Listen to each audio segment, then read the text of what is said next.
Hey guys, and welcome to the very first ever episode of the Given Runday podcast. So, yeah, there we go, big cheer, good start. So what we're going to talk about this very first episode is just talking about the four of us and talking about what we're going to be doing over the next 16 weeks, which is our journey doing our first, well, for one of us, our first ever marathon in Madrid. For three of us, we've already done marathons before, so we're going to set new goals throughout those over these 16 weeks and set hopefully new PBs in Madrid. But we've all got four different ways of doing a marathon. So a lot of people, if you're doing a marathon for the first time, you might just get a running program and just build into it. But that's if you're just doing running. For a lot of us, we have other things. For example, myself, I'm a big fan of being in the gym. I love my strength training and I don't want to give it up. I don't want to give up being in the gym just to do running by itself, because that would drive me up the wall. And I also think there's a lot of benefits to doing strength training, being in the gym, as well as doing running. And we're going to quickly go through the four of us, what's going on there, and then from there we'll talk a little bit more. So Eric, your background is? Yeah, so my background is, originally I hated running. I still question whether I like it or not, but growing up I played all the sports, all the different ones, but then I was a goalkeeper for pretty much all my teenage years. I never ran further than 18 yards, and only into the early 20s, late changes with work and stuff, I got into the running and developed the love for it, whether I liked it or not, and got into triathlons and just tried new things and endurance sports, and it's actually been a big revelation, and I absolutely love it now. So I base myself around the background of getting into triathlons and endurance races now. Yeah, I know the feeling, because when I first started, I hated running as well. But it's hard to get into. It's very hard to get into. Because like, you're still playing GAN, we'll get that in 1 second, but like when I first started, I was like, I needed to find a different release after that competitiveness of football and stuff was gone. I couldn't do any more, and we're just my own business and stuff. I needed to find something I do on my own schedule, and that ended up being doing marathons. And eventually I started liking it. But I know the first couple of weeks of stuff, you're out there by yourself on the road, no matter what music you have on. I was like, yeah, it's the mundane. It's the bit that gets to me the most. Anyway, was the biggest transition, was just getting used to just being on your own, and that's the hardest bit about it all, is being in your own head. And to be honest, I think that's why I took mostly to it. With all the studying stuff over the years in college, we'd go to the gym, we'd half-arse this and that, and you know, you'd lift a weight here and lift a weight there. But this has been the one thing that I've really felt the biggest stress relief of. The bit where you're going for an hour or two on a bike or a run, and you're really getting the opportunity to clear the head, get the thoughts out, fight with yourself, fight with the person you wanted to fight with during the day, and it's a massive stress relief for me. And that was the biggest turning point of it for me, and that's why I think I push people to give it a go, no matter what your skill level, no matter what your attitude to it.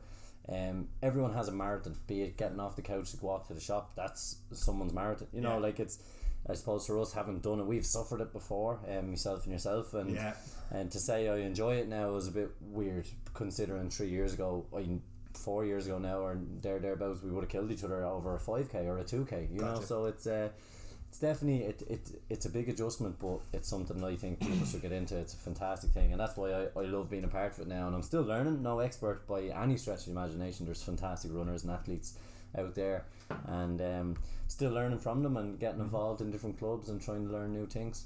Deadly. Just before we move on really quick, would you say you've got a runner's high?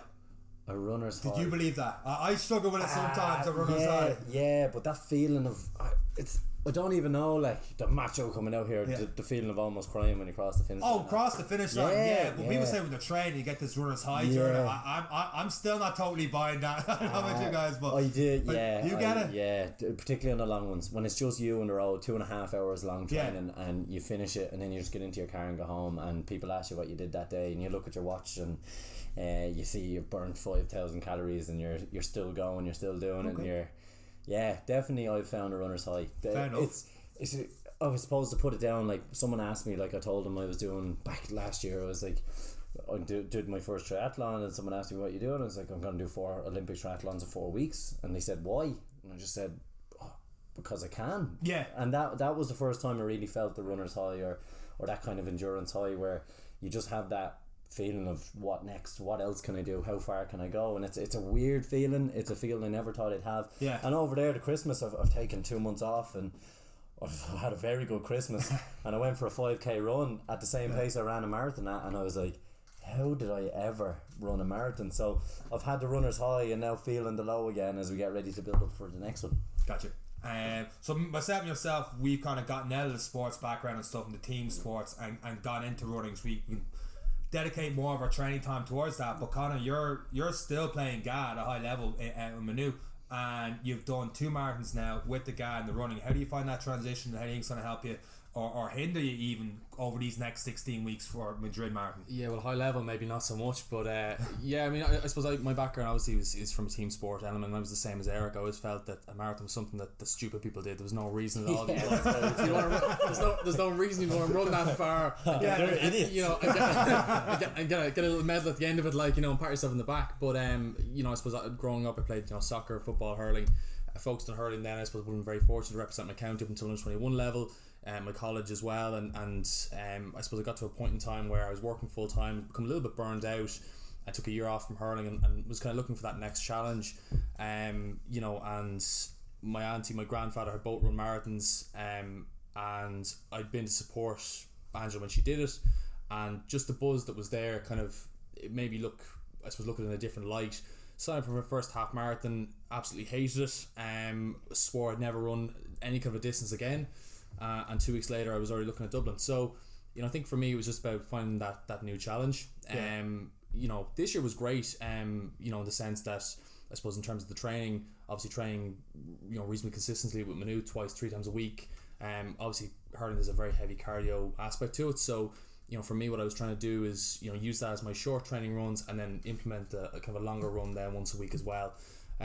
So the hope is that I suppose having a good base of fitness from the hurling is going to obviously support the marathon prep this year. And you think that helped you? What position do you play playing hurling? It depends who you ask. So you're on the field, all right.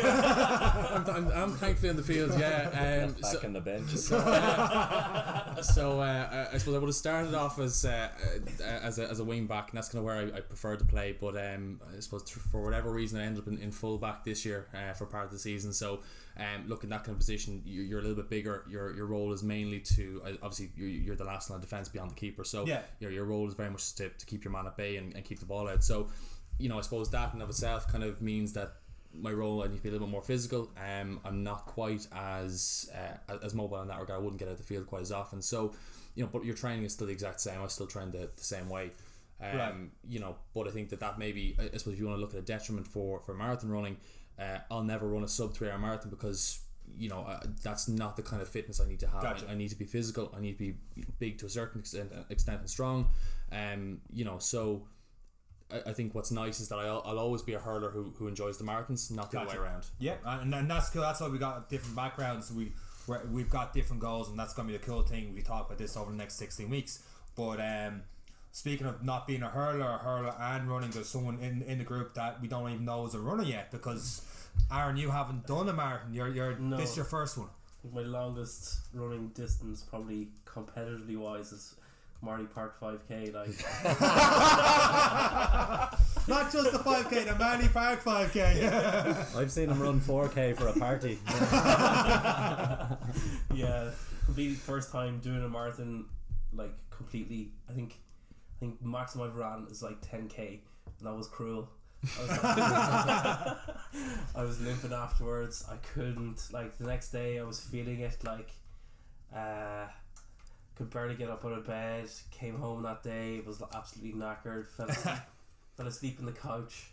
I think I'm, you know, putting myself through punishment for the next 16 weeks. That's a quarter of the distance you felt like that. How long ago was that? Oh, it was like 2 years ago. Oh, so you've got in 2 years time Have you you've done moved nothing since then?